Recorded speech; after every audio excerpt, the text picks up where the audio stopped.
And we're live. Buenos dias, muchachos. Fiesta Friday with Ron and Travis. Bienvenidos. ¿Cómo Yeah, está? Tevis, bienvenidos. how are you? I'm good, man. How are you? Good. Did you, Apparently, I'm a landman. Yeah, the yeah, Hawaiian shirt. did you like the little thumbnail? Yeah, I loved yours. Yours is great. Yeah. The one from the tundra. This, by the way, this show, guys. This is not merely a hey, well, let's do this because we missed Bootleg Weekly. We had Bootleg Weekly this week, but what we're doing is basically a condensed version of Bootleg Weekly where we have instead of a bunch of topics, usually just one. Sometimes there might be two. Shorter show as well. So we're going to try to stop at an hour and a half and very focused on question and hour and answers. Also, off-topic stuff. Like it's still focused on markets and stocks and stuff, but you can ask like Tevis if he loves or hates Tim Hortons, and he might answer that. But he's more American than I am almost, so he's going to say he doesn't like it. But yeah. So this is we're just here to have fun and see how the show goes. But the biggest piece of news, the one piece that we're going to be focusing on today, is big news out of the Supreme Court. Tevis, did that take you by surprise at all? Nah, not really. Um, yeah, it's interesting to see the market reaction. I thought honestly they were going to delay it even further, but I'm kind of glad that they didn't because, well, actually, I take that back. I was hoping they delay it even further, and I know that's like more uncertainty for the market, but now we're going to get a Trump crash out, and that's not good for anybody. So, Yeah, EBD. he did you listen to the Trump press conference at all, or see any of the clips? I saw one clip where he was basically calling them like traitors or something, Yeah, but that's pretty much it. yeah. The decision was 6-3, which it, it's not. It wasn't necessarily close. The three that dissented, they gave reasons why. Trump called them out, called them like true patriots, and the others they're un-American. I mean, typical Trump stuff. What this did, this isn't a full repeal of everything, and there's still things to figure out. But what this effectively did is, and I think that they're absolutely right, that constitutionally the power of taxation clearly belongs to Congress with certain exceptions. And so within the Supreme Court case itself, both in the dissent and also in the concurrent opinions, they basically had laid out that there was other venues that were available to the president's disposal, and there certainly are. So this basically removed some of the tariffs. There is a rather large, over $150 billion amount that they didn't talk about too much in terms of the refunds on the tariffs. That's probably something that's going to be a court battle, and we'll have to see how it actually plays out. So that could be a bit of a mess. But I remember seeing headlines last month, actually, where people were predicting that this was going to be the catalyst that crashes the market when they overturn the tariffs just because of the mess with the refunds. And today didn't seem like that. It's not very crashy. So, Well, it's just like how much pain do we need, man? It's like you get Liberation Day when he announces the tariffs, and we get a crash, and then the Supreme Court is like, "No, you can't do that." And it's like, well, logic would stand that you would get a Liberation Day or anti-Liberation Day pump, so we can go back to status quo. And it's like, no, more pain for you. You know, it's just like I don't understand this market. Every well, news is bad news. I mean, like a lot of stocks that were impacted by tariffs, they did see some lift. A lot of the hyperscalers, not all. Microsoft, of course, kind of missed out. Nebius, I think there's probably other news. Maybe we'll talk about that, like related to Yeah, CoreWeave that you caught, that brought that down, which the market will do what it'll do. But we saw a lot of early gainers and risers that kind of stuck through the day. I think that since there's a lot that's unknown as far as the refunds, what that'll look like or not, the markets are probably not going to like fully reverse and everything rips off of this, just like we saw the opposite of on Liberation Day. But the President Trump basically came out. And let me pull up, make sure I'm accurate, because I'm not a constitutional lawyer. Make sure you guys check this out yourself. But there's 4 different vehicles that the dissent and then the concurrent opinion also indicated that President Trump would have constitutionally. And so the one that Trump seems to be using, at least initially, is called Section 122. It's a Trade Act of 1974. What that allows is up to a 15% tariff for a temporary period of time to address large and serious balance of payment deficits. It's only a 150-day window. It can be extended, though. And again, it's only 15%. So he came out basically and said, okay, fine, 10% then. We're going to do 10%. Now, what this opinion also didn't do is retract some of the things that were actually happening previously. So Section 232, which is tariffs for the purpose of national security. Trump has talked about the importance of having and protecting our steel industry. He's talked about that in a number of industries as well. That wasn't lifted. That wasn't repealed by the Supreme Court. So much of what really was initiated is still in effect. Section 301, unfair trade specifically, that's what China's been accused of for a long time. It's not just by President Trump. And so that's actually still intact as well. And then Section 338 is the one that could possibly be something that Trump uses out of the Tariff Act of 1930. Look that one up. I don't know that it's ever been used. Maybe it was like in 1937. But yeah, so there's things that he can still do. But this, I think uncertainty was one of two things as far as impacting our stocks that kind of hung over the upside. We saw a lot of pain in the tech trade specifically. And so it's nice that a lot of this is settled. Still, with anything crypto exposed, waiting on the Clarity Act, but we'll have to see where that goes. Yes. I mean, look, man, for all the, yeah, why isn't your names Ron and Travis? We should have done that. We should have done that. Yeah. Hold on. Can I actually do that here? Let's see. Let's see. Yes, I think I can. Haha. There you go, Tanner. Are you happy now? I'm gonna leave and come right back. No, don't leave. Don't leave. I could have showed him how to do it without leaving. They always leave me. Anyways, how are you guys doing? Yeah. Thanks, Tanner, for making this happen. Yeah, he's my name. I heard you say, yeah, don't. And I'm like, oh man, can you change it on your end? Dude. There you go. Can you change it or on your end or not so much? Yeah, you're good. I just changed it. Oh, thank you. Awesome.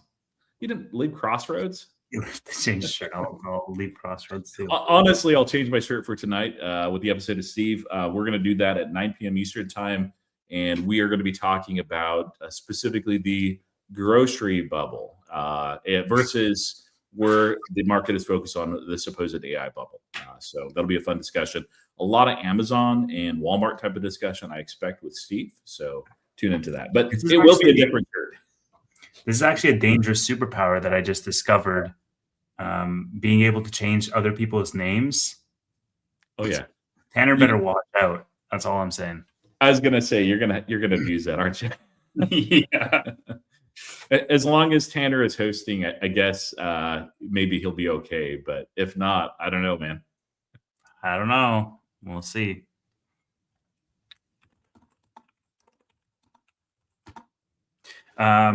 Okay. Ron and Travis. Do we want to explain the name? Because people are confused seemingly, and my name's difficult enough to learn, so now people are going to be really confused. Roy, Ron, do you want to take it away? Yeah, a very long while ago, somebody had just called, I think you, Travis, a couple of times, and then it just kind of caught on, and I started using it. You pushed back a little bit. I think you called me Ron, and then people started using that too. So of course, Roy and Tevis, but yeah, Ron and Travis. This is a little bit less serious than our typical Bootleg Weekly show, hence the Hawaiian shirt with, I guess, one too few buttons, or maybe one too many. I don't know. But so this will be a fun type of episode. So as far as before we go to question and answers here in probably 15 or 20 minutes, with the tariff stuff, with Supreme Court, with Trump's response as well, do you see it the same way that I do, where I'm like, I think that this gives the markets more confidence and certainty and actually puts them in a better position to actually, especially the tech stocks, maybe start regaining some of those losses? Or do you think it's just there's too much uncertainty, especially around the refunds, and that will be a hangover the markets? Um, I think it's going to be a hangover on the markets because they're going to be looking at what is Trump going to do next? How is he going to circumvent this? And what is going to happen? Like there was, yeah. I mean, it's very possible it can be a nothing burger, but I don't know, man. He's not the most stable of personality. He's volatile, so he'll definitely have a response. I mean, he already said he had a response ready, drafted before they even came up with their decision. So um, I think that has the potential to shake things up. Like, dude, the Supreme Court just was like, "All right, you can't do tariffs." And he's like, "Fuck you, 10% for everybody." And it's like, okay, I'm not. I don't have a lot of money, relatively speaking, in markets, but like, I don't know that I would be feeling safe with that kind of macro landscape. Yeah, I like the one thing that I'll say to that is what I mentioned as far as those exceptions that are laid out pretty clearly through prior opinions in the court, but also some were directly talked about and some were just kind of mentioned. But I think it was the 122. I have it on my phone just because to make sure it's right. Yeah, the section 122 is basically what he's using to be able to issue those 10% across the board tariffs. I think it's kind of the opposite. So the highest that he can go on that is 15%. So this isn't going to be oh, you made me mad, I'm going to tariff you 150%. There are other vehicles that possibly he can use there. And then this is like an across the board thing for a definite period of time. It can be extended, but I think that having at least a limit to how crazy tariff wars can get again is going to help the market, but we'll have to see.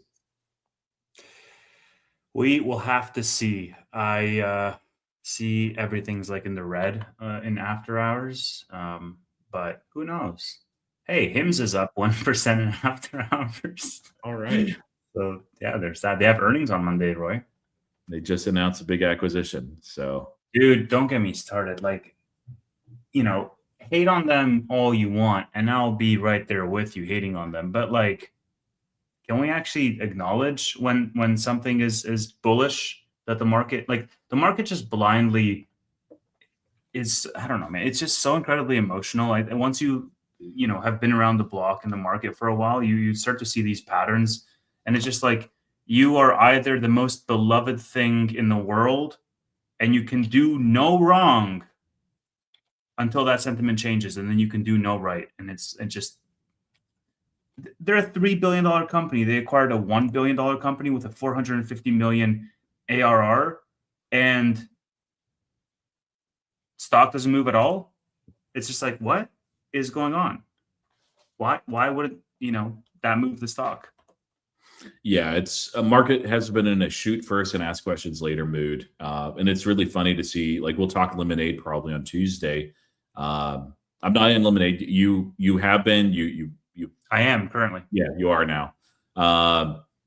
Really good earnings. That's also ridiculous. Yeah. That's also ridiculous. Yeah. I was figures down 10%. I did buy Figure actually today. So I've been talking about Figure for so long. I feel like I know it pretty well. And I'll be doing some content around it fairly soon. But yeah, it's really weird. SoFi continues to get obliterated. I don't know. Good for you, Mike. But yeah, it's. I don't think that this Supreme Court decision is like enough to necessarily gain a firm footing, but I think it does protect it from further downside. There's just a lot of unknowns related to AI and AI disruption, and I don't really know how that gets cleared up over the short term. Over the long term, I mean, ultimately wins out. Hey, Evan. Roy, are you drinking an Alani? Yes. Yeah, it's the girliest of all Alanis. It's the cotton candy one. It tastes a lot. Have you had that one? No, we don't get that up here, man. We only get the models that don't sell in the US. You get up here. You get our leftovers. So yeah, it's pretty decent. Celsius has been doing quite well, by the way. They own Alani, so it's cool to see. Apparently, we do. Tanner is an expert in all things Alani. So yeah. I stand corrected. Yeah, Franzi says Celsius because of me, but coffee, like Roy. What's that? I need to make a coffee, dude. I need to wake up. Can you keep these people entertained for 2 minutes? Yeah, absolutely. So we will talk more stocks too, but yeah, if you like things that are just almost overwhelmingly sweet, this is probably the drink for you. I like it a little bit less sweet, to be honest. Monster's more my jam, but these were really inexpensive at Costco, and I figured I'd pick up an 18-pack. So now I've got a lot of them on my hands. So, and yeah, we'll do Q&A here in just a little bit too. But yeah, as far as like, I'm going to ask Tevis this, like if he's doing anything differently or thinking about things differently after this decision.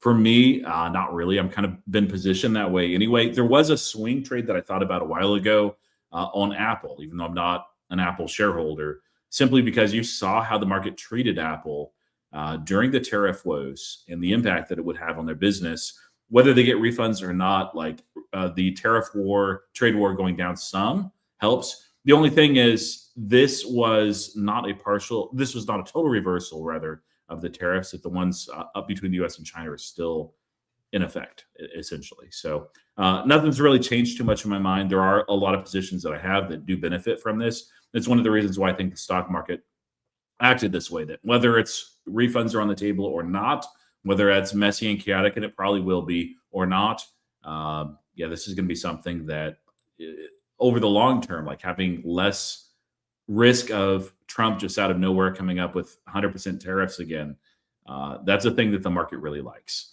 And we are, just as a reminder, in a midterm season. There is a seasonality in the stock market that usually the markets are not the best, or have been exceptions in midterm years until after November elections. So that may well be the case. We, of course, did see how the market performed when President Trump was elected, and there was overhang in the market even then, although it was a little bit closer to time. So markets just don't love uncertainty. They thrive on certainty, even if it's things that they don't particularly like. So just a lot of stuff that's unknown.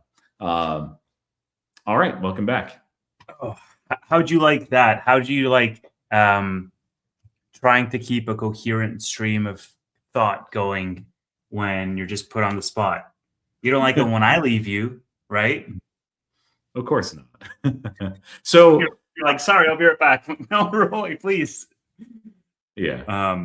Yeah, I got a nice little coffee. I'm very excited about it. Oh, nice. So it's only my second one of the day. I don't know what you've been telling the people when I was gone.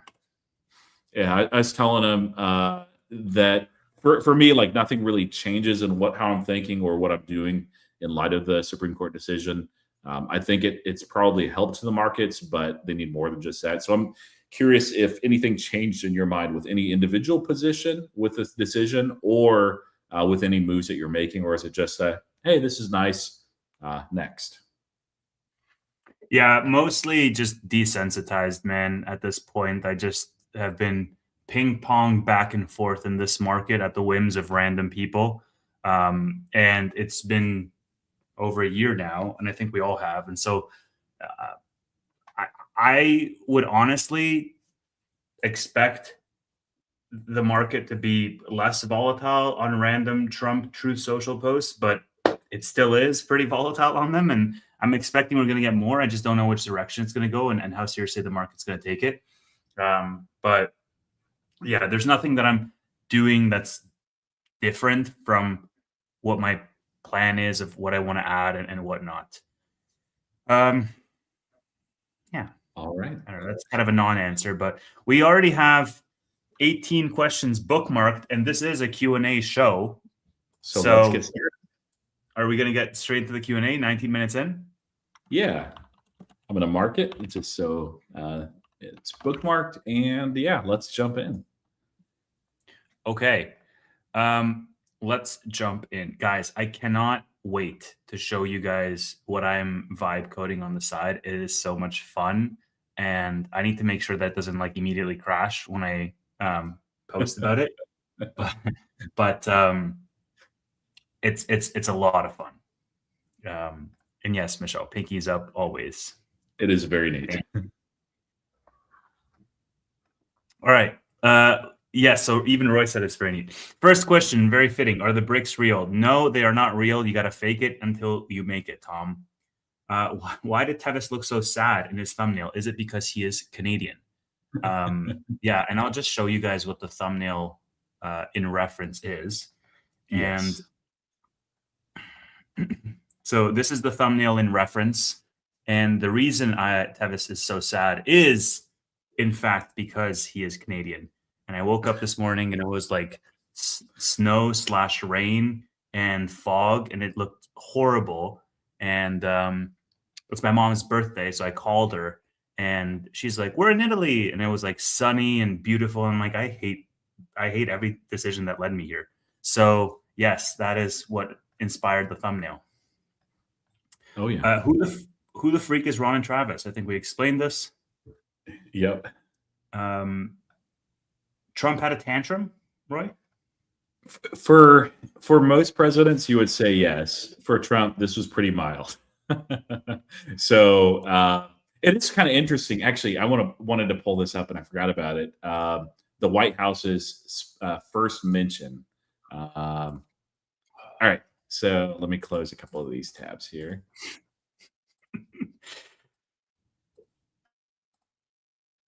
Right. So they mentioned it also in the press brief fairly early as well.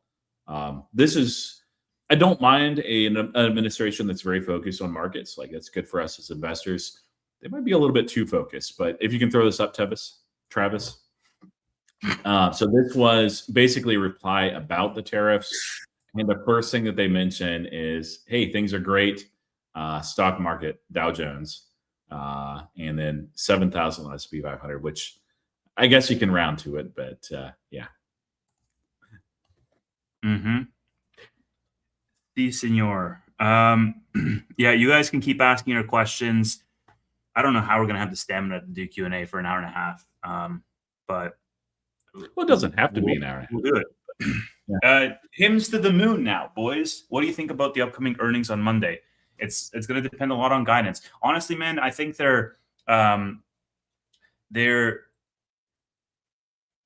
making these acquisitions to keep their growth rate up for longer, and that's going to be reflecting well in their guidance projections. And so I think that we could get an upside surprise for Hims. I think the underlying issue is, to what degree do you trust management? But I think at this point, at $15, you're fairly de-risked on Hims because the business is fundamentally sound and growing and profitable and no debt and making these acquisitions. And so there's a lot of things to love, but there's also a lot of things to not love. So TBD, but I think you could have an upside surprise as a result of what they're doing in the background. Yeah, the only positive thing I'll say, other than like it was a little bit silly that the market disrespected Hims today after the acquisition. It looks decent. It feels like there's a whole lot of negativity priced in. I still think just because Hims guides very aggressively, they've not pulled back on that guidance, and we've seen weakness relative to their performance versus expectations recently. I think that there's actually a very good chance that as they go into earnings, that either for this earnings or for expected guidance for this next year, that they're going to fall woefully short. And that's why they were issuing that pill, which even when they issued it before there was any pushback, I'm like, this is not great. I don't know what they're doing. And it felt like that they were desperate for revenue from any source. These acquisitions, I think Tevis is right, that it can be more than just a revenue growth driver, but it's an inorganic source of growth that is risky unless your model just becomes, hey, let's continue to acquire company after company after company, which are using equity to do that. It's not like they have cash on the balance sheet. So it's tough. Like I could actually see, despite a lot of negativity already priced in, that they either stumble for revenue or they stumble for guidance relative to expectations, and that that the market will sell them off even more. So cheap can get cheaper.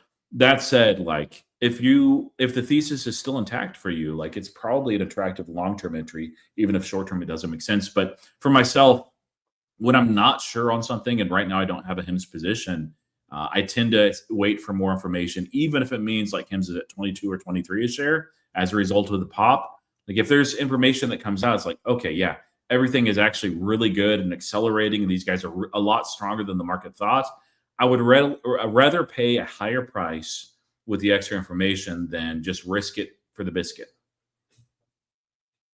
So That is very fair. I would do the same.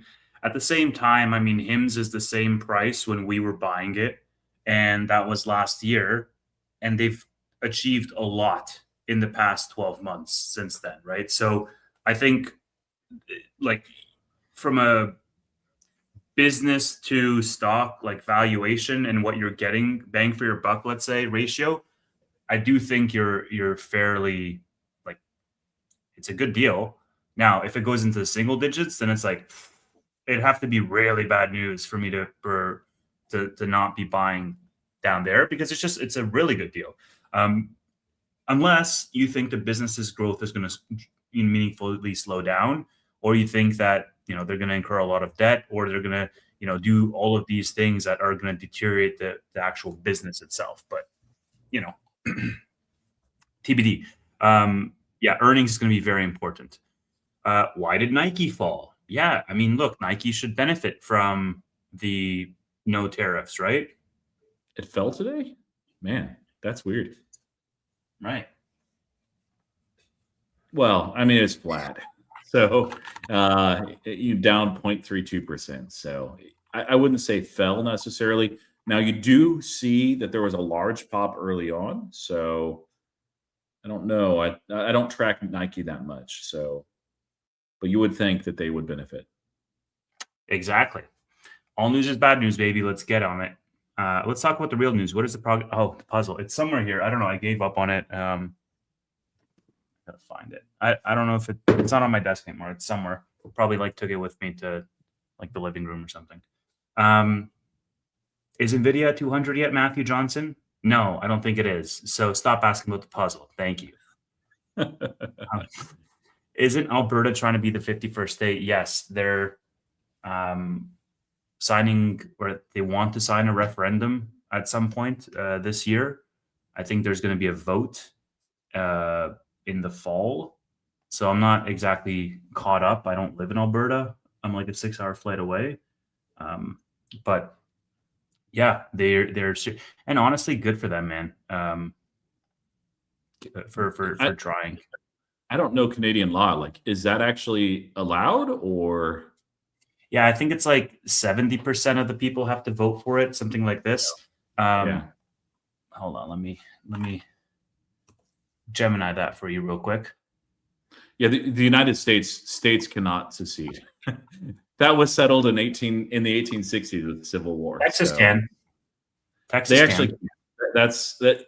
I know it'll make my fellow Texans upset, but that is an incorrect misperception. It does date back to their republic previously, but no, they cannot. Really? I thought they were like an independent. I thought they had like their own constitution and everything. So there was a time of about a decade after the Mexican-American War when Texas was, it was actually right before, when Texas was a republic, and they, they're their own country for a little bit. But that was largely just because they were trying to avoid some of the blowback from allies of the United States at the time. And they're like, the intention was always to merge. So I know some Texans, not so much, but yeah, you also hear from Texans that they're the only state that can fly their state flag equally to the United States flag. And that's not true. It's the same for all states. So. Wait, it's illegal to fly your flag at different lengths? Well, no. It just, Texans would say that they're the only ones whose state flag can fly at the same level as the United States flag. This is like a silly thing anyway, but no, that's not the case. It's the same for every state. And I am in Texas. I am a Texan now. Actually, my mom was from Texas originally too. So, but just to tweak Texans a little bit more, because this is a Fiesta Friday show. The reason why I moved to Texas initially from Alaska, it's nice to be in a smaller state. That's yeah, I'm sure. I would love to move to Texas. I would fit in Texas, honestly. I would love that. You can be my Okay, favorite. let me educate you guys on how a potential Alberta vote would happen. So there's two primary ways a secession vote can be initiated in Alberta. Number one is a government-led referendum through the Referendum Act, or number two, a citizen-led referendum using the Citizen Initiative Act. The petition would need signatures from 10% of the total number of voters from the last general election. And I think that's what they're trying to do right now uh, to trigger a citizen led initiative. So it gets brought up for a vote by citizens. Sorry, I'm like approving Claude PRs while I'm talking. They would need to collect approximately 177,000 signatures to force a referendum. Now, once you get the referendum, it must explicitly ask if the province should cease to be a part of Canada and become an independent state. And then apparently, a simple 50% plus one, oh, yeah, a simple 50% plus one result may not be enough. The Supreme Court and the Clarity Act states that there must be a clear expression of will by a clear majority. So I heard it was about 70% need to say yes in order for it to actually happen. But there's also like a whole bunch of special interests. There's like the First Nations influence, and there's a whole bunch of stuff that like stops them. But Alberta gets abused, man, because Alberta makes all the money, right? Alberta makes all the money, and then Quebec spends all the money, and those two don't meet. They're thousands of freaking kilometers away. Yeah. So it's just yeah. I Yeah. hope they do it. Honestly, I hope they do. And like to whoever said, "Oh, Quebec's gonna do it first." Quebec wants to do it because it's their ego talking. They can't like financially sustain themselves to do it because the amount of spending that they have relative to the amount of actual earning that they make is two drastically different things. So, anyways, more Canada than you guys uh, intended to hear on this Friday. What is a kilometer? That's a great question. A kilometer is 1.6 miles. Okay, next question. Holy moly, we have 28 questions. What was released by Claude today that specifically hit security stocks? Yeah, they're Yeah. going to Let me be. Go ahead. throw this up, please. Yeah. This is Claude's code security. It's limited on what you can see. You can click on the link. I have not actually done so yet. But yeah, this, just like it was with Duolingo when you saw some language stuff out of OpenAI, this sent ripples through most of the security stocks, including CrowdStrike. So cybersecurity, I have some friends that are in the space, not a lot of friends. And I'm curious to pick their brain on this, but yeah, my assessment is like cybersecurity stocks have been caught up in the software is going to be completely replaced by AI, which there's a little bit of truth to that, but it's way overstated. But cybersecurity is one of those things where I think that the needs and the demands of AI will actually increase the amount of cybersecurity we need. And AI actually helps these firms, like every single one of them have implemented AI to actually improve their product and improve as a business. So I don't see, like I see this as another cybersecurity offering. Maybe it's credible, maybe it's not. I don't see like CrowdStrike becoming less relevant because of this, for instance. Yeah. Point of order: a kilometer is less than a mile. So don't want to spread misinformation there. I was just reading it too fast. Travis and Tanner both say something like this. Okay, this is gonna sound crazy, but I actually picked this up from Tanner, just from being in live streams with him and watching his videos. I now like say the same little filler expressions, which is not great, but like I didn't think about that. But the first time that I heard it was Tanner, uh, and now I also use it. So yeah. Okay, that's the next question. We're gonna get so many like political questions, Yeah, that's okay. but that's For this okay. show, yeah. We try to avoid those for bootleg, but Fiesta Friday with Ron and Travis, yeah. Ron, there's over 500 of you, so I'm glad you all know how Quebec's vote works. Isn't this funding talk? Blue Owl, the whole data center borrowing big Abu. Bigaboo. Isn't the way Nebius gets some data center money upfront a huge plus compared to competition? So what Okay, he's saying, so like, you go ahead. Yeah, you talk about the well, CoreWeave. I was gonna set the stage by explaining the Blue Owl news, Mhm. and there was a whole and there's like 4 or 5 questions that I have bookmarked about this. For you guys that are asking when the next Nebius video, I was gonna record it today, but I was having too much fun with the little app I'm vibe coding, so I'm gonna be recording it maybe right after this. Actually, I'll record it.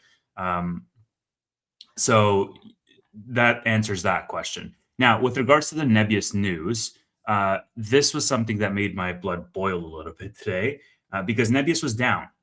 Now, Nebius was down because there was some news that CoreWeave couldn't get financing, and that news later came out to be untrue. Blue Owl here pushed back against reports that it struggled to find a lender for the $4 billion data center development under construction in Pennsylvania for the CoreWeave project. So basically, an article came out earlier today that says like, oh, they can't find the financing for this data center. That started this whole issue of selling off the data center stocks, Nebius included. It was down like 12% at the lows. And And then later, Blue Owl was like, yeah, that's not true. And Net CoreWeave was like, yeah, that's also not true. And guess what? Did Nebius regain all of those losses? Absolutely not. And so yeah, I think part of it is maybe a little bit of cheeky manipulation because it's options expiration day. But we've seen multiple of these fake headlines, and I just, I don't know, man. But yeah, it's okay. Now that we've set the stage, go ahead, Roy. yeah. So exactly what you said. Like the Blue Owl stuff is something to continue and monitor, and it could have been an overhang, by the way, for SoFi. One of the reasons why it continued to sell off. I mean, a lot of the stocks that were in that space, at least what I saw early on, were also doing the same, though. So it's probably more that. But Blue Owl is, of course, the largest private capital financier, I believe, in the world. And one thing that they have done beyond just private, they do a lot, is they partnered with actually PayPal as well, but SoFi specifically with the loan platform business. So some perhaps maybe extrapolating and saying, because these guys are having some issues, they may also have some issues as far as, and not that they're obligated to, but of using or going near their cap in loans that SoFi has already approved or said that they would do in the loan platform business for them. So, but yeah, as far as this, it's a non-issue. But it can be frustrating as a shareholder on the short term, just like, why is this happening? Why is it selling this off? Long term, it's just a bump in the road. Like a year from now, nobody's going to be talking about this. You're not going to really see this reflected in the share price. Short term, like if you're wanting to add and you know that whatever perception or idea or news that is hitting that stock is just completely wrong, I wouldn't necessarily play that for a quick swing or even a day trade. But that could be a credible place to add too. So, but yeah, the last part, Nebius gets 60%, I believe, of their money up front from those that are actually using them. So yeah, that's a big thing for relative to their competition. Yeah, Microsoft and Meta both paid them up front so that they could build their data centers, which is pretty cool, I would say. Yeah. And that's obviously going to help them accelerate even further in their development. Okay. So I'm going to pull down any sort of Nebius questions if it's pertaining to that, because we already addressed that. Are we buying Wix? I have to see their earnings. I think we talked about this before. They report earnings on March 4th. Yeah, it's wait and see, but I just bought Figure, so it's very unlikely that I start a new position. The set space that I'd like to get into, if it continues to be irrational, is cybersecurity. But if I had a room in my swing portfolio, I'd probably swing Wix. Yeah, dude. I mean, Figure down again today. Crazy pants. Yeah. You got to make a video about Figure. I don't know if you have or not, or not really, not yet, not a standalone. Soon I'll actually start doing content on it. You'll see that probably after Figure's earnings, which is on the 26th. Cool. Okay, let's see. What could be the impact on war with Iran on the market? Probably not good. Palantir is going to go up. Oil is going to go up. Um, other stocks might go down. Yeah, like it's weird. Oftentimes, initially, especially when it's just a decisive strike and it seems like nothing else really happened, you'll see things like what happened with Venezuela, or even like the day when Russia invaded Ukraine. Stocks were super green.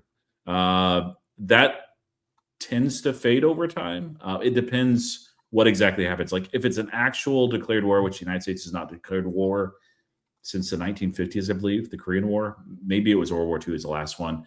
Um, that would send a lot of negative ripples. I think the biggest thing is it depends what other world leaders, if they're just like saying negative things about it, okay. But if it like spills over into like tariff and trade agreements and stuff, that's when things get really messy. So Yes. I think also like the Ukraine war in 22, 23, 22, could be a good case study for like, hey, what might happen from a market reaction perspective. It's not going to be good, man. I don't think we need it on top of all this extra stuff that's going on, but we might have it. There's escalations, TBD. How low do you think SoFi could go? Zero. I mean, not really, but it could definitely go lower. I think there's technical support at like 18 and then at 16 again. I'd have to look at the chart. it won't go lower than 11. That's my prediction. That's still like you cut in half from here. It's not. I don't really doubt that it's going to go that low. It's way oversold. It shouldn't be down at this level.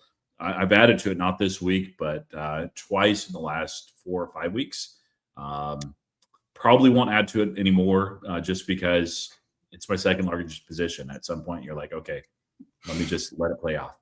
Yeah, you're right, Francie. It can't go to zero because they're actually profitable, growing, all this stuff.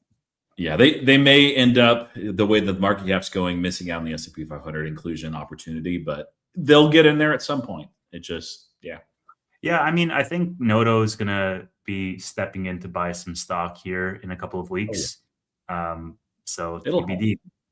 Also, we have 45 questions that are booked. For every question that we answer, we get 3 more questions asked. And so maybe, Roy, what we do with this show is we keep it at like a fixed time frame, and then however many we can get to is however many we get to. Yeah, hour and a half show. Yeah. Okay, cool. So I'm just taking them chronologically, but if yeah, Roy, what are you buying this week? Yeah, the only thing that I remember buying was Figure. It's a new position for me. No, I bought some BG as well.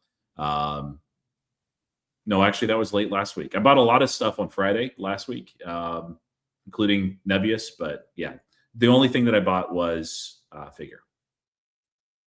Yeah, I'm going to be buying some Lemonade and going to be scaling in heavier on that. I sold some cash secured puts on SoFi today. I want to buy some more hood. Yeah. Hopes and dreams. I did buy some Palantir. It was a little ad, but yeah. That's nice. What downside? It went back to 2024 is downside single digits. Until then, it's going side or HIMS, because this was a while back. Okay. What downside? It went back to 2024 is downside single digits. Until then, it's going sideways. Is it? HIMS can go into single digits for sure, and they, we'll just have to see. Like it's down really low. I think any bit of good news that they get, they might do well on earnings, but yeah. Yes.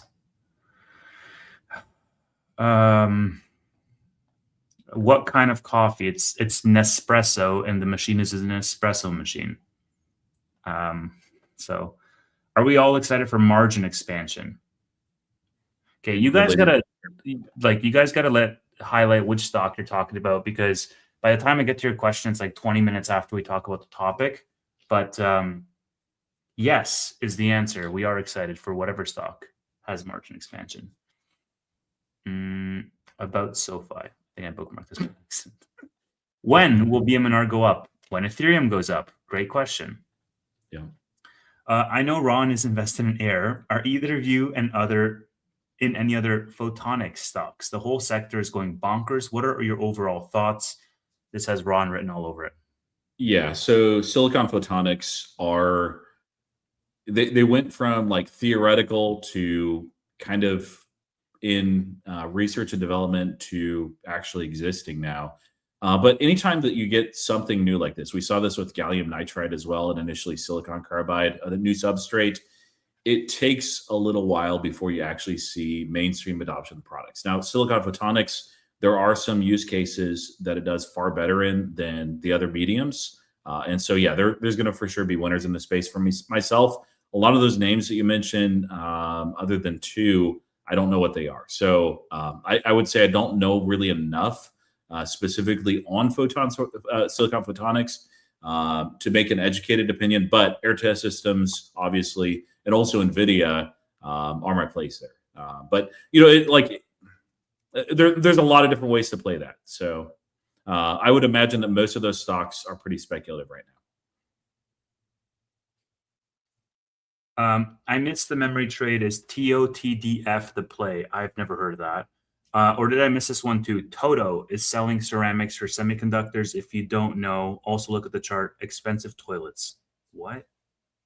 Yeah, I don't know those names, but yeah, there are so many ways to play like semiconductors, the AI trade as well. Like you can focus on energy, which is certainly needed. You can focus on like the cooling technology. You can focus on cybersecurity. You can focus on like the production, the automated testing equipment.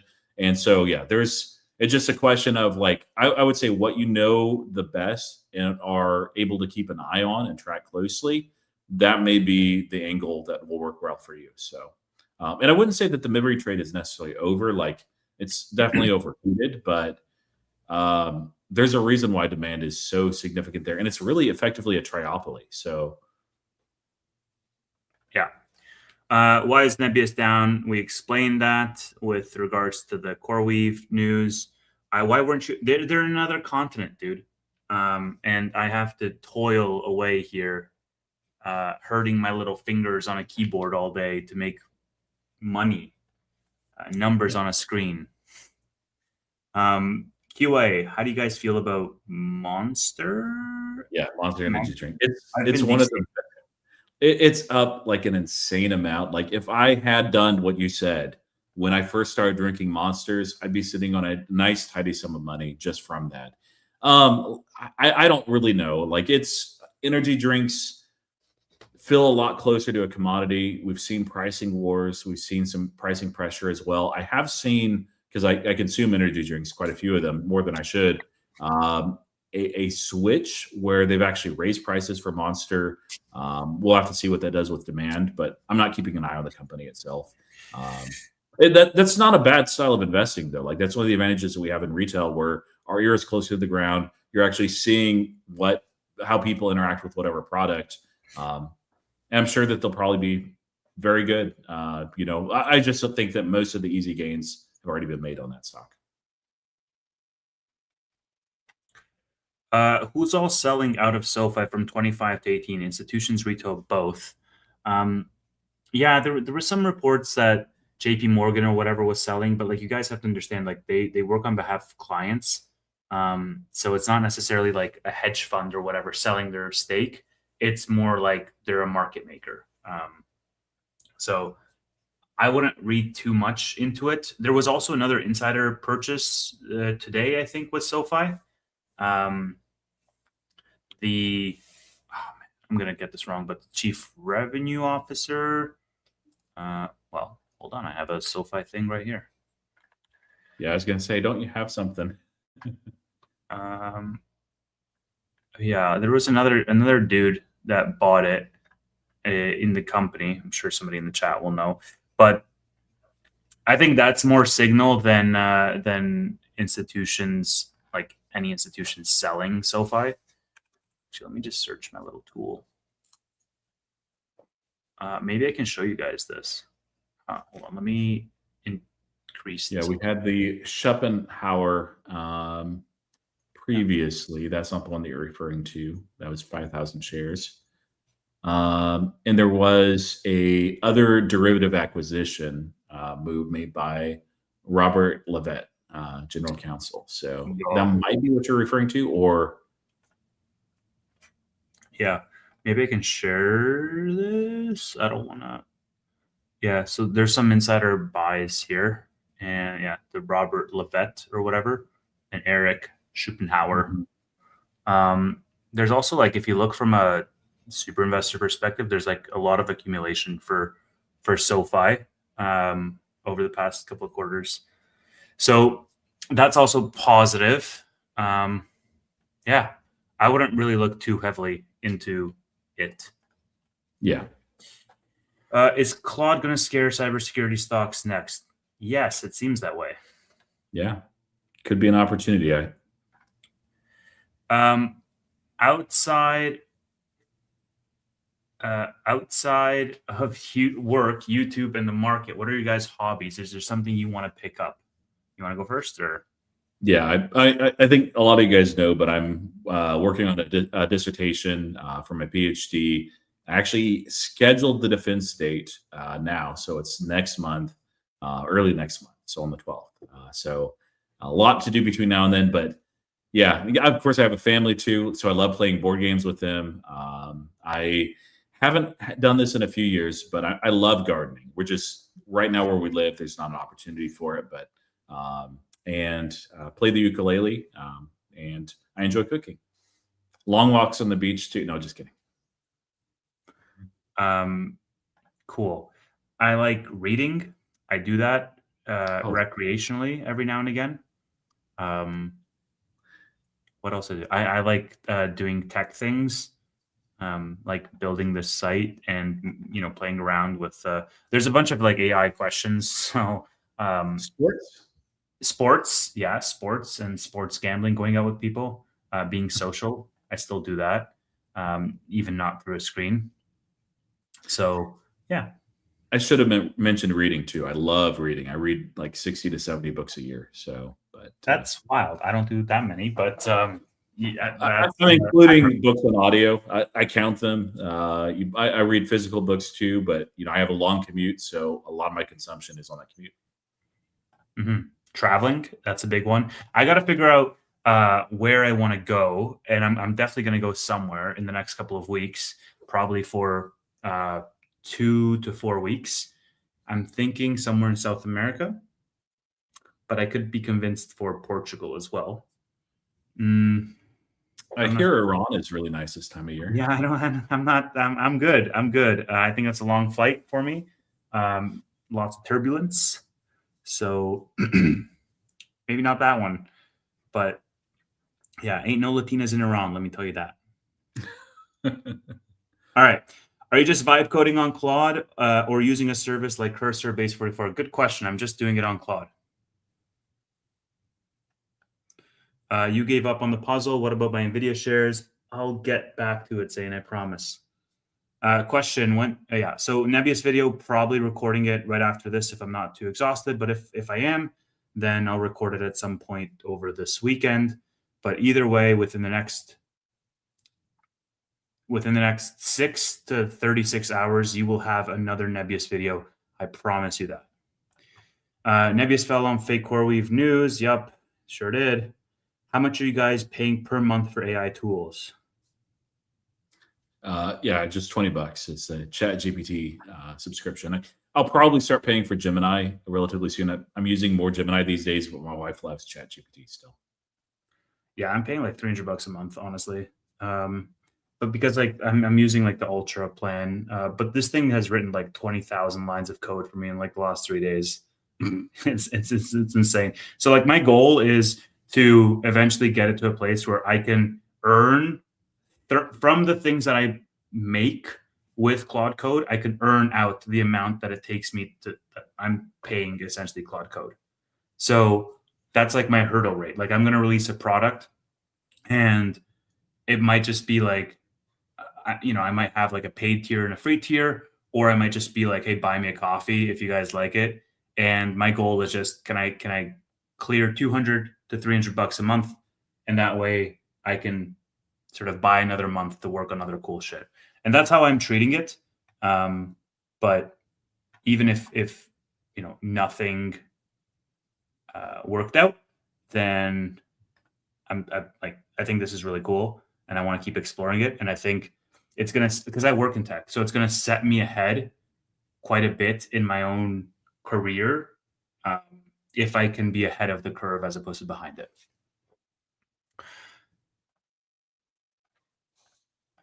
Good question, though, Tanner. What's good, boys? How many shares of SoFi did we buy this week? Yeah, so go ahead, Ray.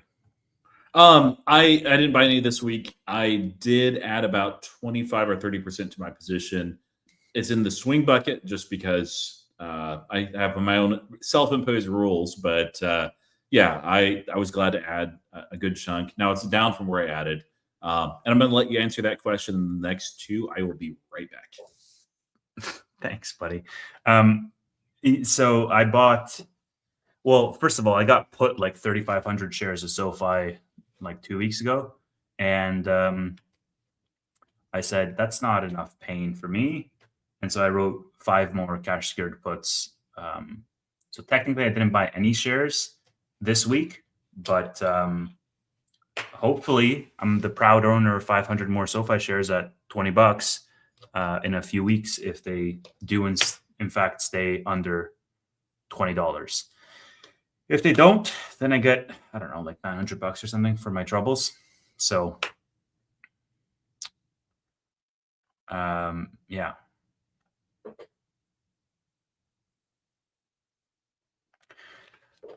How was it that Quebec hasn't been able to do all this? I feel like they are the most ambitious. So Quebec is like the nucleus for all the political elite in Canada. Well, no, actually, that's Ottawa. I'm mixing the two. Quebec is very much more connected to like the European, like they identify more with the French heritage than anything else, and as a result,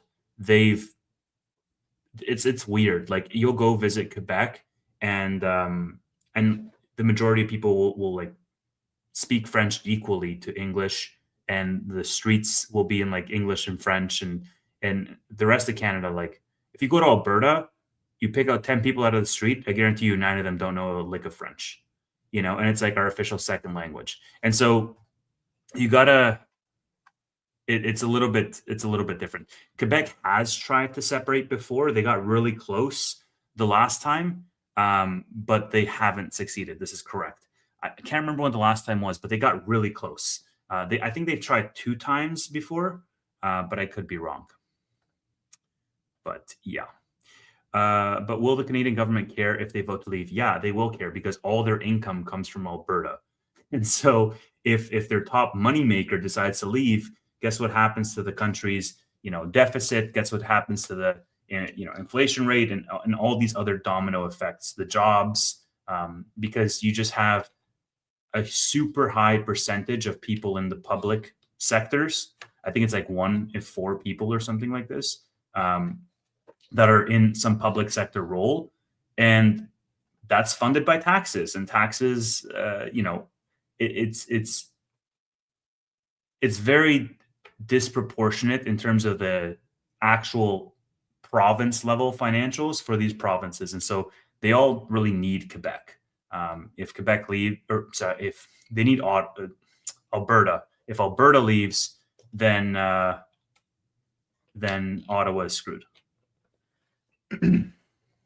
Roy, which sectors and subsectors are you most excited in 26? Depends if he means like to add to. There's a lot of tech and growth names that I hold that got way oversold that I'd be very excited to add to if they continue to dip. But as far as like upside from here, like it's kind of the same thing that other than crypto associated names, except for Figure, because people don't really understand, like it has nothing to do with the price of Bitcoin or Ethereum. It's a lender that is super powered on crypto essentially. But outside of that, like there could be an overhang like in Robinhood, for instance, and any other name that's heavily associated with crypto, not SoFi. So yeah, I think SoFi is a good candidate to rebound at some point. I just did a video yesterday on like what could cause it, and just needs time. Yeah. And same with like NVIDIA Air Test Systems. Obviously, I'm very bullish on that. VG as well, I think will do very well, and it's a little bit. It's a little bit different space than what I traditionally invest in. It's nice to have something in a different pocket. Yeah.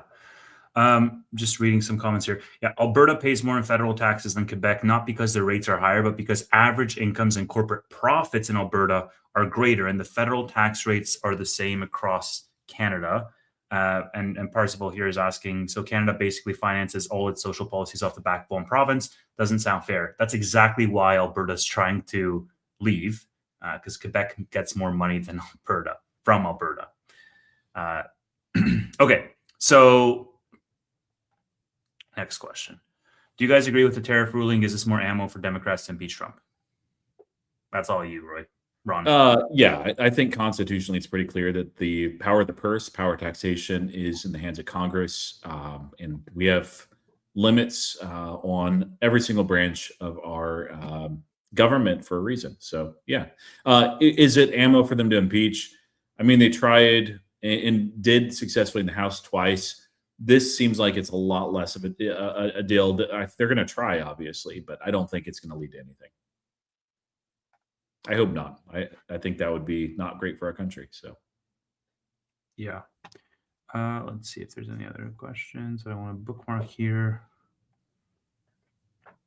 Sure, I'll bookmark it too. When's your next NBS video? Soon. I have a political question, Roy. Who'd you vote for? Do you want to answer that? You don't have to. You don't have to. I have before. Yeah, I voted for Trump. It's my first time voting for him. I just felt like with the two candidates that were presented as far as main candidates, there honestly wasn't much of a choice in my mind for the way that I wanted to vote. Now, have I regretted that since then? Also, yeah.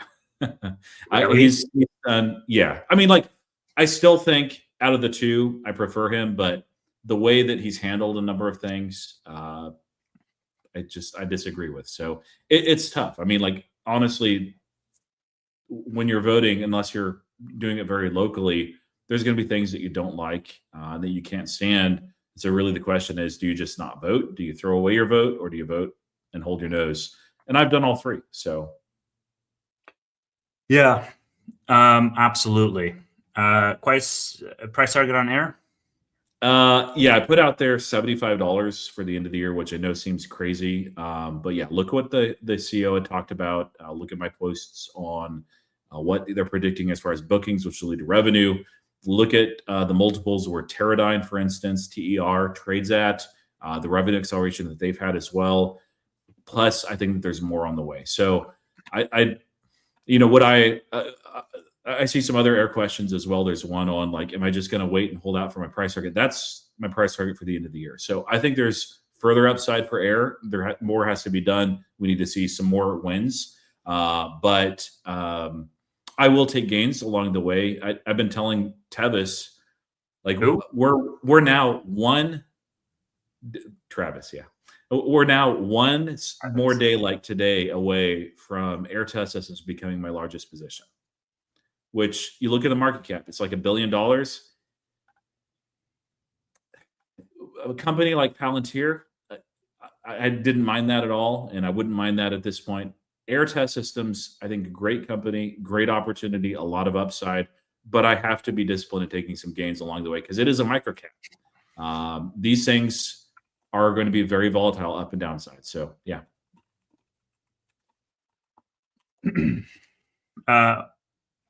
June says, can you run for Prime Minister of Canada?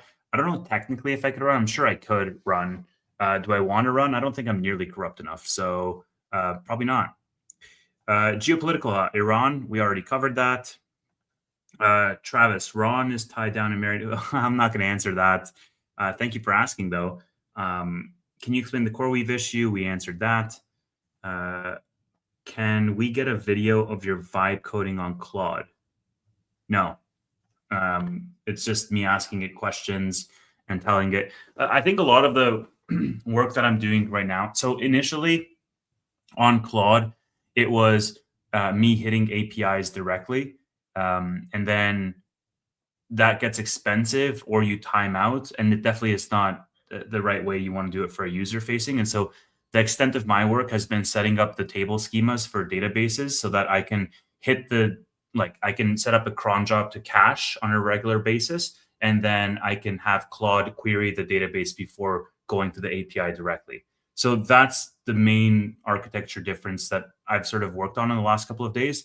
I think it really helps if you know enough about tech to be like I as a product person, I know enough to structure it that way, um, but not enough to like actually go line by line and code it myself. And so I think that really helps to set strict acceptance criteria around what exactly you're looking for. Um, Maybe a little bit too technical, but you asked. um, yeah. Thank you, thank you. All right, let's see. As a Canadian, do you use Well Simple? If so, are you comfortable and use the stock lending program? I think they auto opt you into the stock lending program. I don't know. It only makes you like 50 cents or whatever. I do use Well Simple. I use like three different brokers, and Well Simple is one of them. So yes, and yes, I'm comfortable with it because I'm a part of it. But yeah, I don't think about it at all. Uh, I don't think he created Bitcoin. No. Yeah, I don't think so. When are you getting to Mac Studios and use OpenClaw? What do you think of Sam Altman, Open AI investing, buying? Okay, so I'll take the first one, and you can take the second one. I mean, I'm sure you know where I stand on the second one too. I'm not using OpenClaw because I don't necessarily need it for anything right now. It's really cool, and I think I could use it, but it would be more vanity than anything else, right? Because it'll take me like unless I have some business or some like a cold calling service where I would want the automation, let's say, I don't necessarily need. It's like, oh, hey, assistant, put something in my calendar. I can just go into the app and do it myself. So Catherine is asking, what is OpenClaw? It's basic. It allows you to basically hook up your uh, to set to define some parameters on your agent, so you can give it a personality or whatever. You can define it as like your agent, and then it uses the LLM, so Claude. That's why it's called OpenClaw or now OpenAI, and it can link up with your different apps. So it basically lives in your WhatsApp or it lives in your Telegram, and you can essentially ask your assistant to do things. But then you can link it up with like your Google Calendar. You can link it up with your Google Drive. You can link it up with all kinds of different things. So you can say like, hey, I let's work on a file together. I want to keep a notes file. Um, and I say, I want to work on an app idea that has X, Y, and Z. Go research it for me and make a document. And it can just like pop up a document in my Google Drive or whatever. There's a whole bunch of security concerns there, which is why people buy Mac Studios and Mac Minis.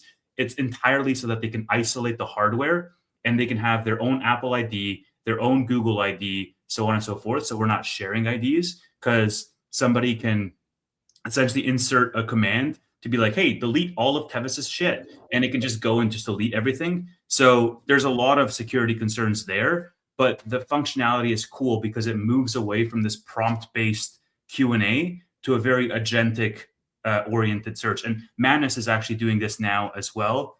I think in 6 months, OpenClaw is not like, as a product, is not really going to be a main talking point.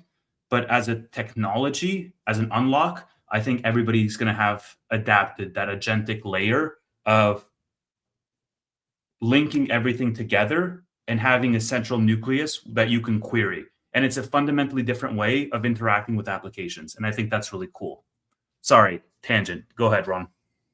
No, you know more about the space and you've used OpenClaw. I've not yet, but yeah, Altman, actually investing and buying them, it's good. Smart move.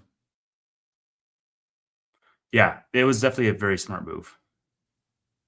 And really dumb of Anthropic. I mean, and it's pretty clear they don't like each other. They are competing directly against each other. So if you can poach, not directly from Anthropic, but Anthropic's, we talked about it in the past, but they so fumbled like the free advertising that was there and instead they sent lawyers, and it's like, dude, Yeah. you have no business sense. What's wrong with you? Something becomes wildly popular, and they're freely advocating, like, dude, these guys have the best product, and I love them so much. I've named my product after them. Say thank you. Yeah. Yeah. Say, do you want a job? Yeah. Because he would have absolutely taken Anthropic's offer over OpenAI, Yes. but And whatever. they sent lawyers instead. Oh, Matthew asks, "Are you going to teach us the vibe code? I want to impress the milkman." I mean, I just went on a tangent, so I don't want to go on another one. The only sort of, if you're using Claude Code, the only advice I would give you that will help quite a bit is have like Gemini on the side or some other LLM on the side, and literally talk to it as though you would talk to a real human about what you want to build, and say like, "Hey, I want to build this and that, this and that." Explain it all, and then have it write the perfect prompt for Claude, and then take that prompt and all those acceptance criteria, and have Claude work with that. You can also do it just straight in Claude Code, like conversationally build this thing. But I'm trying to think about all the things that you might not be thinking about from a storage, permissions, and all this like auth. Building the table schemas is one example. All these things that you might not know, and so having another LLM craft the prompt for you could help you sort of cover your bases from that perspective. No. Well, if I do set it up, I'll show you guys for sure. I didn't even know there was going to be so much interest about this. I love it. What's your drink of choice when going out? This is for you, Roy? Ron? yeah. I don't drink alcohol, so but if I want a fun girly drink, it's Shirley Temple. It's the manliest of all drinks. Just ask Amit. You and Amit. What is it with the Shirley Temples? I honestly, I've only had like 2 the last like 10 years. So, and both with Amit around. I forget that it exists. Yeah, usually it's like a Coke Zero, Diet Dr. Pepper, those sort of things.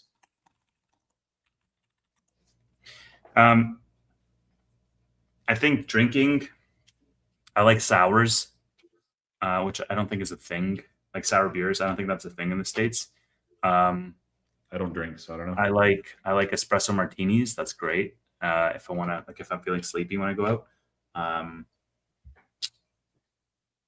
I like gin and tonic is great. Honestly, wine is freaking great. Yeah. Where does Micron top out?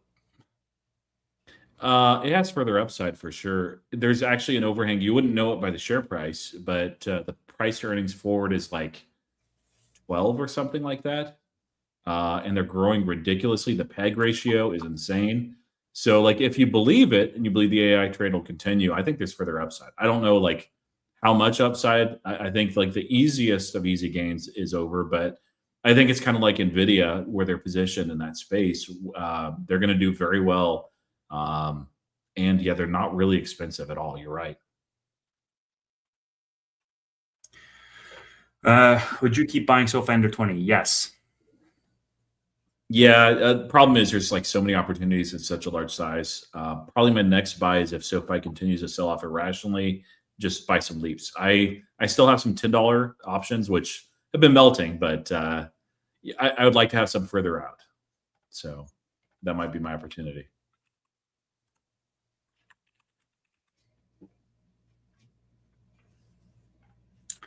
I'm just, hold on.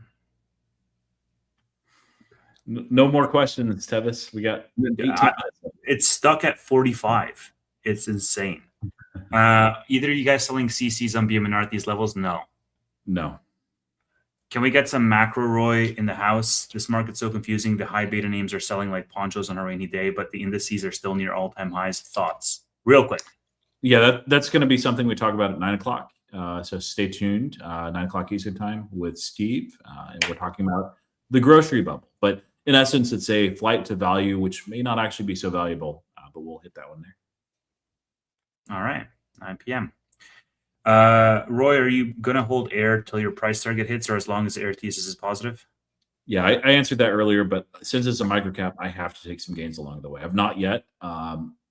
I think there's substantial upside, but I will be 475. Yeah, dude, I gotta sell those calls. But that's for another time. Are you guys buying cryptos? It's always time to DCA into Bitcoin. I think I have a set amount that I buy of Bitcoin every single week. It's the only position I have like that, and I've been doing that for a year and a half, 2 years. I'll continue to do that.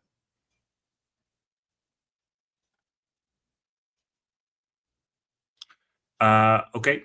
Can you guys teach us male astrology or technical analysis, as it's commonly referred to? Not in this episode and not in 30 seconds, but eventually, sure, absolutely. Watch Technical Tuesdays. That's actually a pretty good show for that kind of stuff. I'm new to SoFi, so I haven't been with him for a long time, but has noticed the demeanor change. He seems more confident and outspoken. I think you hit the nail on the head. He's absolutely both of those things. He's the most open that I've personally seen him. Yeah, and that means something. Yeah. Have we looked into Kraken or ASTS? What are your thoughts? Kraken is on the list to look at. I haven't had time yet. So ASTS has treated some people very well. Not personally in the name, not in any space name right now, but I definitely think. Sorry, I'm getting like text on the side. I definitely think. Yeah, it's interesting. I haven't looked into it super deeply. Matthew Johnson is asking like gazillion questions. Thank you, but also you're cut off. Everybody you can hit on Matthew Johnson. Like you said, Noto's potentially buying. Since you have him in your contacts, do you know something we don't know? He would not tell me, nor would I ask. I would say look at the interview that Tevis and Tanner did, and he specifically talked about buying back. It doesn't mean that he will. There's some reasons why he wouldn't, but they asked very directly. He answered way more directly than I thought that he would. So, yes. When will Noto come back to do an interview with Tanner, Tevi, and hopefully you? I don't think he likes me as much, so maybe never, but I would love an opportunity to. What are your thoughts on buying Figma? Honestly, I think that earnings was really interesting. I mean, I've been talking about potentially going into Figma for weeks now. On the back of this earnings, I mean, they pumped like what 20% or something like this. See, yeah. I did it again. The Tannerisms. They're sitting at $26 currently. It's interesting. I mean, they're not profitable, but they're growing. I actually have their press release like literally as one of my tabs because I was reading through it the other day. Their earnings report. 40% year-over-year growth in revenue. Net dollar retention 136 is amazing. Like amazing. Do you know what Palantir's was? Higher. Yeah. But yeah, just for context real quick, 120% is considered elite. So it is amazing. I'm not knocking it. Mm-hmm. Yeah. So it's a good Figma is really interesting for sure. Yeah. Like the hard thing with names like that is there's just so many opportunities right now. Like if Figma was the only thing that had sold off Tevis, you would own it already. But that's just not the reality we're in. Yeah. So SoFi's at 18. It's like absolutely. And yeah. What stock each excites you for 26, 27? Most potential upside, just real quick.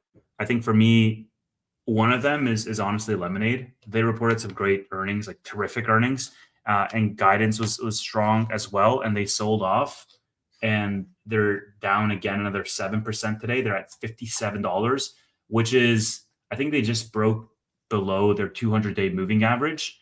And buddy, they're going to be profitable very soon here, and they're still growing very fast. So that's one that I want to scale back into. Obviously, others that we talked about, Figma, Wix is some other names that we've talked about.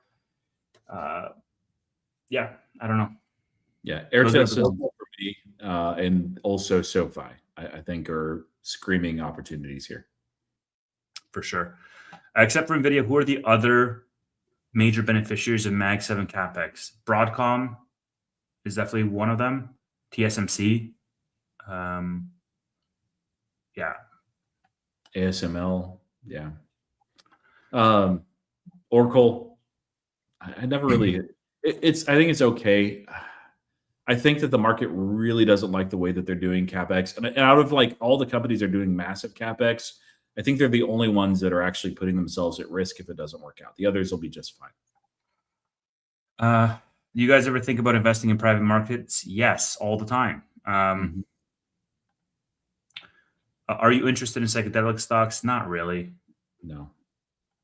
If you could collaborate with an influencer content creator, who would it be? Oh. I could see myself being in a Mr. Beast video. That could be fun. That would actually fit you quite well too. So yeah, Yeah. I'd have to think about it. That's a good question. Yeah,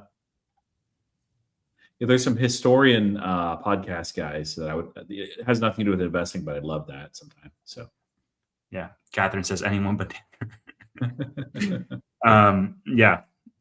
So if anybody has a hookup to Mr. Beast, let me know. Is anyone from the MITS team trying to get some top brass from Nebius on a show? Nebius will fight hard next week. I mean, I've reached out to IR to get somebody on the show. I would love to get somebody on the show. I don't know, Roy, if you've reached. I know they've spoken to like a whole bunch of people in the content in the retail community. I would love to have an interview with, whether it's Arkady or Roman or Mark or anybody on the Nebius leadership team would be great. What's your product? I don't know that I want to share it right now because I'm just worried that if people start to check it out, it's just going to crash it. And I want to make sure that you guys have a good first experience. It's basically, I started it as like a playing around with like a viewing 13Fs, and I was sharing it actually earlier on the stream without the name. And now I'm doing like inside trades, and I'm doing like retail sentiment.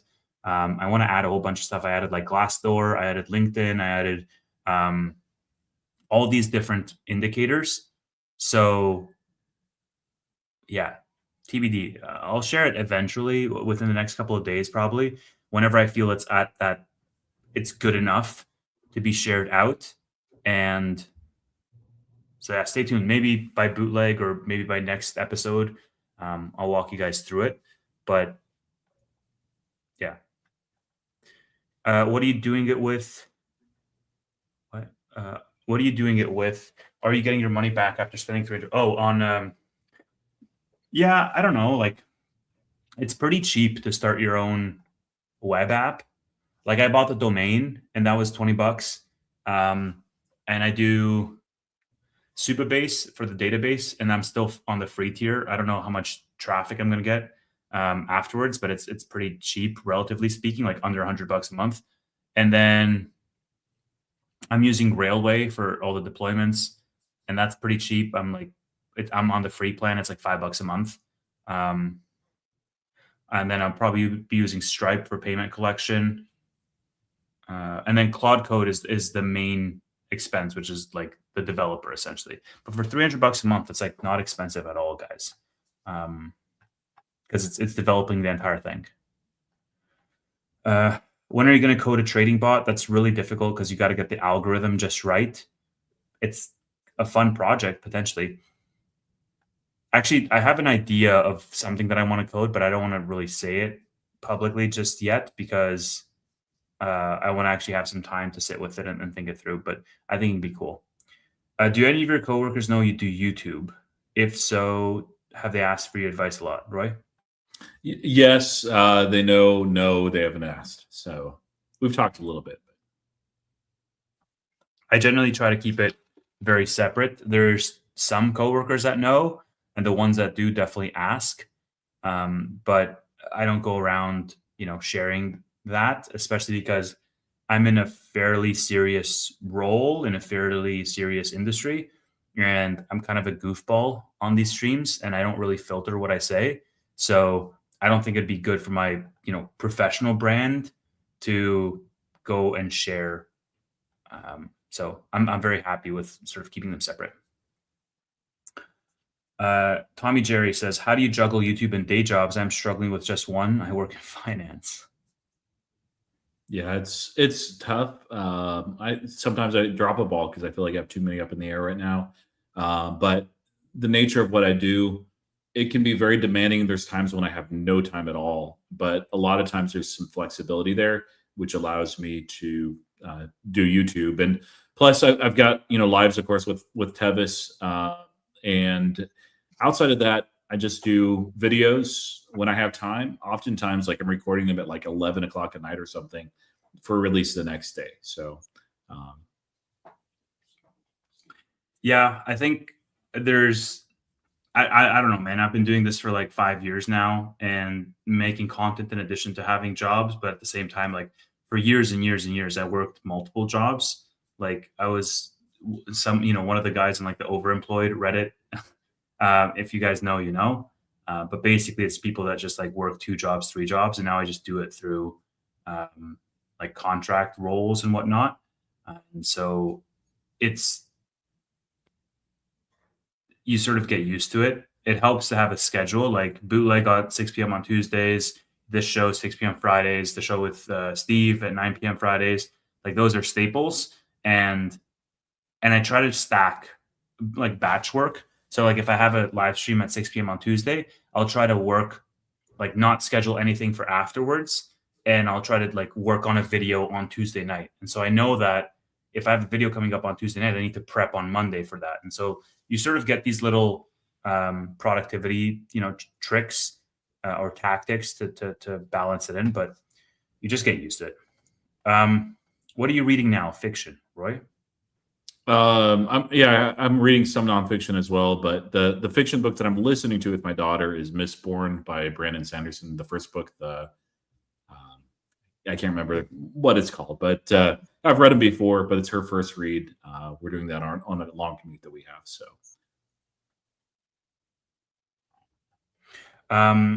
I just finished a fiction book called Recursion by Blake Couch.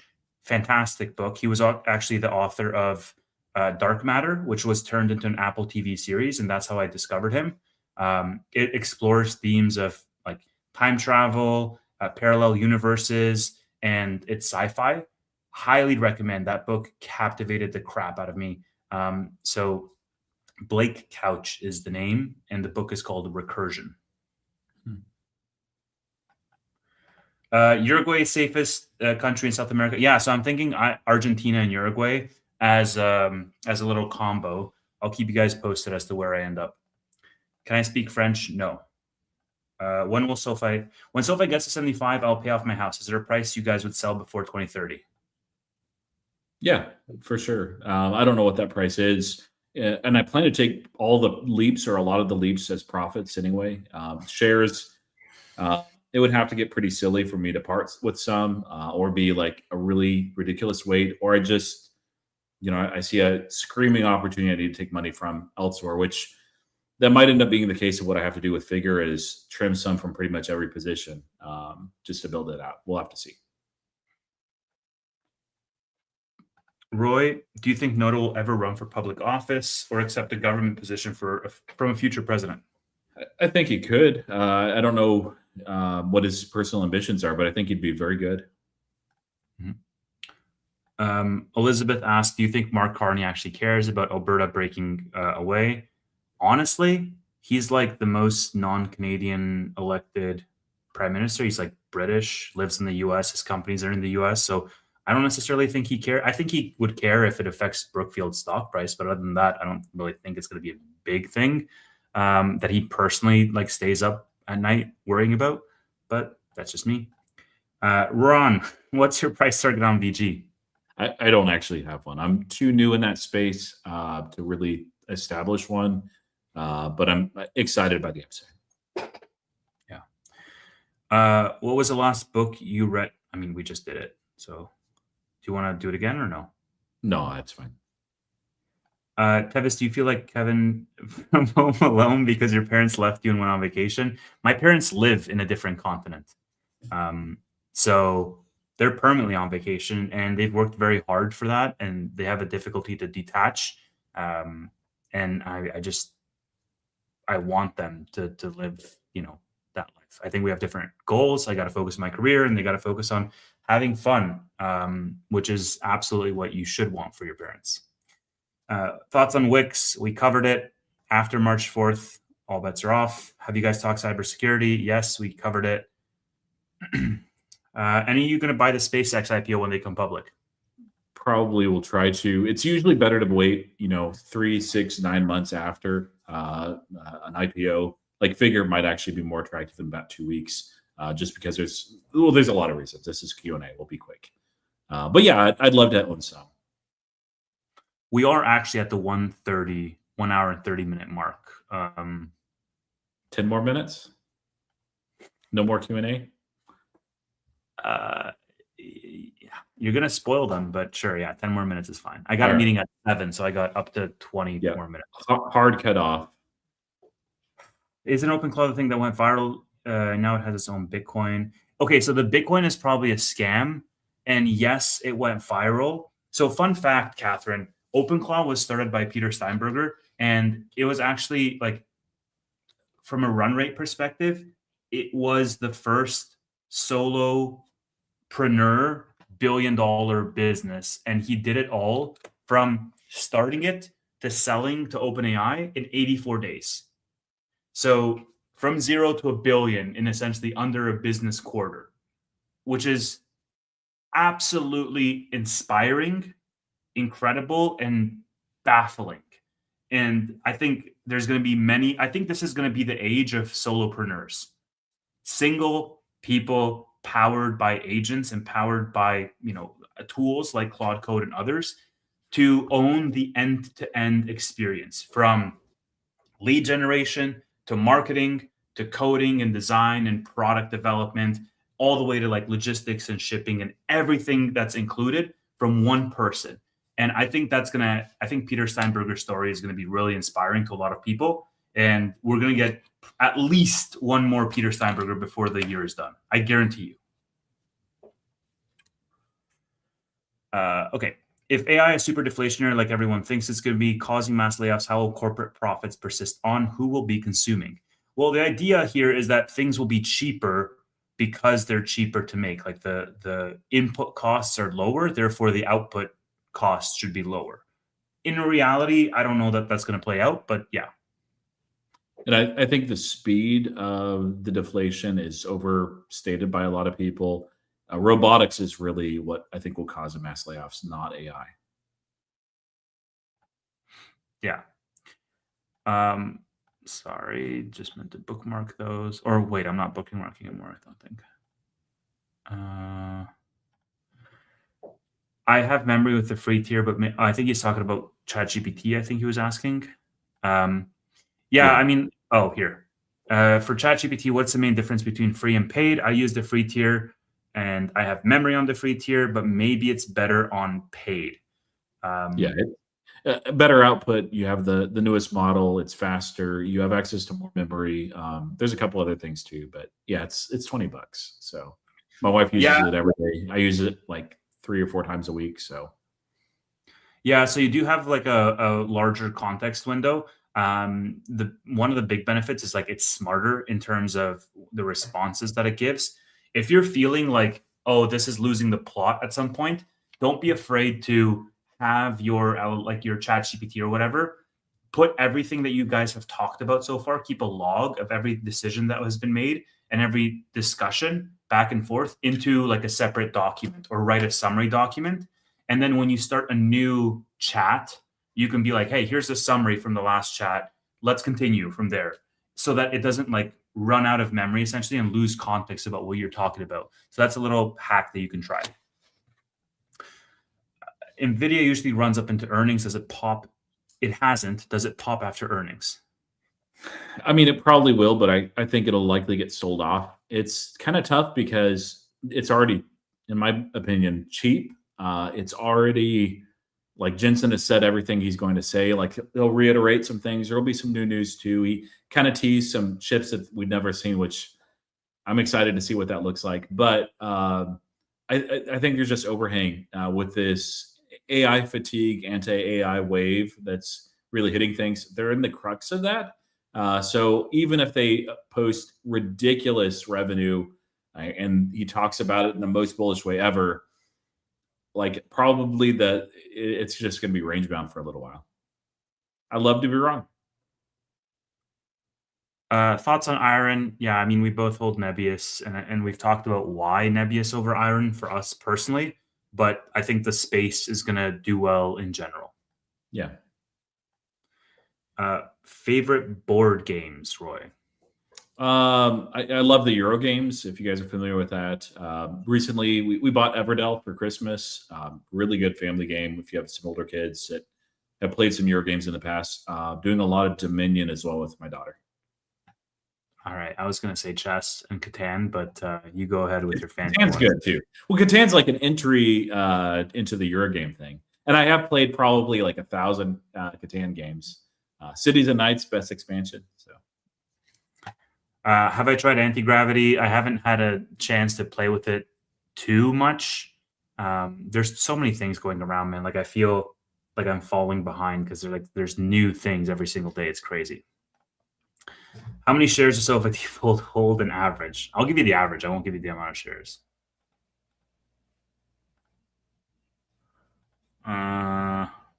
Wait, do you want to answer any of that? I don't know what my average is because I did a lot of buying over the last 4 weeks. I would need to look. My average is like $11.36 or something like that. But I think it's, as far as sizing, it's around 20% of my portfolio. It's, again, the stock price has moved a lot. I need to do an update. FIGR, it's not Figure Robotics. They do a lot of lending using crypto. They're more than that, and it's really a lender that's empowered by crypto rather than a crypto lender, if that makes sense. And if you are in SoFi, there's 2 SoFi guys that are running it. Both the CEO and also Mark Cagney, the president, came from SoFi originally. So, where does SanDisk top out? Who knows? I don't know. Are you going to buy any cybersecurity this year? If this narrative continues, where like Anthropic supposedly is somehow going to kill all cybersecurity, yeah, I'd love to. It's not a space I know well at all. So I do lean on the expertise of some friends. And so I might not talk too much about it other than just like, this is what I'm seeing. This is why I think it's silly. Yeah. Are there any sectors you won't touch right now? Yeah. Like there's some that I'll never touch. Like I just don't like insurance companies. Like in general, it's just not the environment. I pulled back away from some like pretty speculative names that I was doing an invest and investigate. And then like, it's not a full sector, but buy now, pay later. I just think if a company is too exposed to buy now, pay later, and that's most of their product, I think that's a real big risk, a tangible risk, both in terms of regulation, but also the consumer. Yeah. I think for me, it's like biotechs maybe, and foreign like ADRs. I know China, not, yeah. Any chances Clarity passes? I think there's a good chance Clarity passes. More about that in my BMNR weekly recap on Saturday. Yeah. More upside over next 12 months, SoFi or BMNR? SoFi, I don't know where we're at in the crypto cycle right now. There's some wintry elements, and that can persist for a year. So I would say SoFi. Sure. Would you guys do a stream with Stocko for the earnings call? Yeah, Kyle is always welcome, I would say. Tevis, do you like Roy's BMNR hat? I love it. Have you guys thought about liquidating BMNR as a loss to buy SBET and then rebuying after 30 days? I mean, I'm not a great trader, so no, I wouldn't do that personally. Yeah, I don't want to buy SBET. I would rather buy the number 1 name, and BMNR is still accumulating Ethereum at a pretty good, healthy rate. So,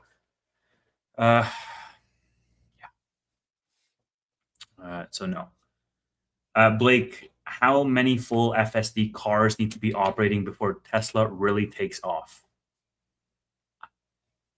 Do you mean like the company takes off with regards to sales? Do you mean like adoption takes off? Do you mean the stock takes off? I don't know what you're but a lot more than they have right now.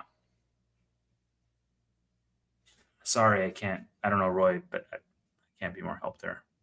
Yeah, I don't know. I don't think that that's really what is going to make Tesla run or collapse. I think some is the robotaxi stuff, and then further out Optimus. All right. We did it. Yeah, it's been 10 more minutes. Yeah, I think we'll stop there. You can tell when Tevis is maxed out. Honestly, next time we're doing a Hawaiian shirt and drink girly night, and you'll last longer. Appreciate what you do. Thank you so much, Catherine. Really appreciate that. Where'd you get the Palantir paddle, Roy? Last question, and we wrap there. Yeah, I've got a friend that works in Palantir, and I just asked. I said, "Hey, I'd love to put something behind my wall. Love the company, love the stock." So, yeah, they sent a pickleball racket. Have you ever played it? I've not. I'd love to at some point, but like my actual free time right now is like so small I can't. Yeah. So thank you to 500 of you, surprisingly, for still being here. This is what the Ron and Travis show is. It's going to be mostly Q&A, and I think it's going to be a lot of fun. I think we got through like probably close to 100 questions. And we're going to be back next Friday, hopefully, if there's no scheduling conflicts, at 6 p.m., 5 p.m. or 6 p.m. Yes, it's 5 p.m. Eastern time. Yeah, we'll let you guys know if it's 5 or 6. And see us on Tuesday at the Bootleg Weekly at 6 p.m. Eastern. And thank you so much. Also, catch us tonight at 9 p.m. Eastern for the I don't know, Stock Market Unfiltered. Stock Market Unfiltered show. Tevis, you need Jesus. Probably correct. Yeah. Thank you for reminding me. In a couple of hours. So thanks, everybody. See you soon. Goodbye.